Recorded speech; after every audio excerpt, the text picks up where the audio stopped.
Used the big fancy eating table. I just finished notching the last pot passer. I think they'll reach. Yeah, I don't know. Let's give him a try. Jethro! Yeah, Granny? You all set to get took to the supermarket? No, not yet. Fetch me a pot to the fancy eating room. Yes, sir.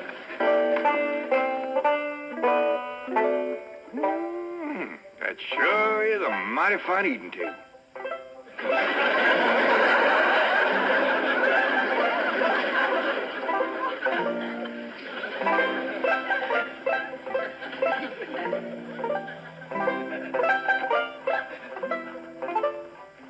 Jethro's fetching a pot.